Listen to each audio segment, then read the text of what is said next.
Gather round, my friends, and let me tell you a story from the heart of Nigeria, a tale whispered on the evening breeze and shared by the light of a flickering fire. This is the story of Ade, the palm wine tapper. In a village nestled between the dense green forest and the shimmering embrace of the Atlantic lived a young man named Ade. He was known throughout the land for his skill. The palm wine he tapped was no ordinary drink. It was sweet as honeycomb, potent as a lion's roar, and clear as a mountain spring. Kings and chiefs sent for Ade's palm wine, and his fame grew with every gourd he filled. But Ade had a secret. His success wasn't just due to his skill. Every morning, before the sun had a chance to wake the roosters, Ade would venture deep into a sacred grove where a colossal, ancient palm tree stood. This was no ordinary tree. It was said to be the home of a powerful marine spirit, a beautiful goddess of the waters whose influence stretched from the river to the great ocean. Her name was Yemoya, and it was from her tree that Ade tapped the most exquisite wine. One misty morning, as Ade was about to make his first cut, a voice, like the gentle lapping of waves on the shore, spoke to him.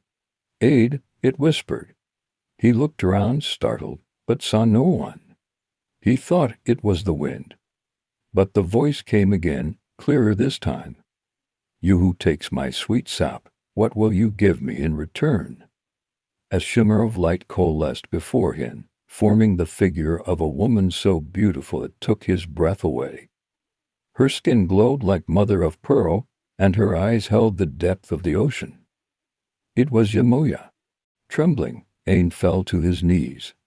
"Great spirit of the waters," he stammered, "I am but a humble tapper. I have nothing worthy of your greatness." Yemoya smiled, a gentle, knowing smile. "Your humility is a gift in itself. But I desire a promise. The wine from this tree is a blessing, a gift of abundance. I will allow you to take it, to become wealthy and renowned, but you must promise me one thing, that you will never be greedy. Take only what you need for the day. Never tap this tree more than once between sunrise and sunset. If you honor this, your prosperity will know no bounds. But if you break your vow—" Her voice grew stern, like the rumbling of a distant storm. "The consequences will be severe." Eagerly, Ade agreed. "I swear, Great Mother, I will honor your generosity. One tap a day, no more. I give you my word." And so the arrangement began. Ade kept his promise. Every morning he would tap the sacred tree just once, filling a single large gourd with the magical palm wine. He sold it at the market for a handsome price, and his wealth grew. He built a fine house, married the most beautiful woman in the village, and was respected by all. He was content, and he was grateful. For many years, life was good. Ade's name was synonymous with success. He had children, his yams grew fat in the fields, and his home was filled with laughter. But as time wore on, a tiny seed of discontent began to sprout in his heart. He saw other merchants with more land, more wives, more gold. His fine house started to look small, his single gourd of daily profit meager. The whispers of more grew louder in his mind. One day, a messenger arrived from a neighboring kingdom. The king was celebrating his daughter's wedding and had heard tales of Ade's legendary palm wine. He wanted to buy not one, but 10 large gourds for the feast, and he was willing to pay a price that would make Ade the wealthiest man in the entire region. 10 gourds. The thought dazzled him. This was the opportunity of a lifetime. All day, Ade was torn. He remembered his promise to Yemoya. He remembered her warning. But the allure of the king's gold was a powerful song, drowning out the voice of his conscience. Just this once, he told himself, "Yemoya is a great spirit. Surely she will understand. It's for a king's wedding. She wouldn't want me to miss such an opportunity. As dusk began to settle, casting long shadows through the grove, Aid made his decision. With his heart pounding, he returned to the sacred palm tree. This felt different. The air was heavy, and the usual peaceful hum of the grove was replaced by an unnerving silence. He ignored the feeling. He made his first tap and filled his gourd. Then, breaking his sacred vow, he took out his knife again. He hesitated for a moment, the memory of Yamoya's face flashing in his mind. He shook it off and made a second cut. But instead of the sweet, milky wine, a thick black sludge oozed from the tree. It smelled of rot and decay. Startled, Aid jumped back. Then he tried a third time, in a different spot. Again, the same foul, black liquid. In a panic, he began cutting all over the trunk, desperate to find the sweet sap. But only the putrid ooze flowed, covering his hands and staining the ground. Suddenly, the ground began to shake. A fierce wind whipped through the grove, tearing at the trees. The sky, once a peaceful twilight purple, turned a furious, stormy gray. From the trunk of the palm tree, the face of Yamoya appeared, but this time her beauty was terrifying. Her eyes were not the calm ocean but raging maelstroms. Her voice was not a gentle whisper, but the crash of a tsunami. "You have broken your promise, Aid," she thundered.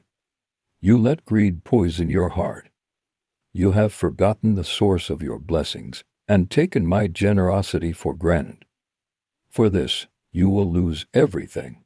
A bolt of lightning struck the palm tree, which instantly withered into a blackened, skeletal husk. Terrified, Aid scrambled from the grove and ran back to his village. But the village he returned to was not the one he had left. His grand house was a pile of smoldering rubble. His fields of yams were scorched and barren. His wife and children were nowhere to be seen. They didn't recognize him, seeing only a wild-eyed man covered in black filth. He had lost it all in a single evening. Desperate and broken, Aid became a wanderer. He was shunned by all, a walking reminder of a broken promise. He had nothing but the tattered clothes on his back and the heavy weight of regret in his soul. He slept by the roadside and begged for scraps. The man who was once celebrated was now an object of pity and scorn. Years passed. Aid grew old and frail. One day his wanderings led him back to the edge of the sacred grove. He stood there, looking at the dead, skeletal palm tree. He wasn't seeking riches or fame anymore. He just felt an overwhelming need to apologize. With tears streaming down his face, he fell to his knees, not in fear as he had done all those years ago, but in true, profound remorse. "Yamoya," he cried out, his voice hoarse with sorrow. "Great Mother of the Waters, I was a fool. I was blinded by greed, and I betrayed your trust. I don't ask for my riches back. I don't ask for my family. I have paid the price for my arrogance, and I deserve my fate. I only came to say I am sorry. From the bottom of my soul, I am truly sorry." He wept not for what he had lost, but for the sacred trust he had broken. His tears, full of genuine regret, soaked into the dry earth at the base of the dead tree. He stayed there for a long time, his heart finally unburdened of its defensive pride, leaving only pure sorrow. As the sun began to set, a gentle breeze rustled the dead leaves around him. A single, small, green shoot pushed its way through the earth where his tears had fallen. Each stared at it, his eyes wide with wonder. The shoot grew before his very eyes, becoming a small, healthy sapling. Then he heard the voice again, soft as the evening tide. "Your regret is true, Aid. Your heart is clean. A second chance is the rarest of gifts, born not of magic but of a true change of heart." A warmth spread through Aid's old bones. He looked at his hands, They were no longer frail and wrinkled but strong and youthful. He touched his face. The deep lines of hardship had vanished. He ran to the village stream and saw his reflection. He was young again. When he returned to the village, his house stood proud and whole. His wife, who had thought him long gone, ran to him with tears of joy. His children, now grown, welcomed their father home.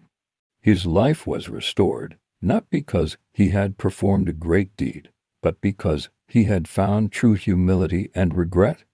Ade never again tapped the sacred pond.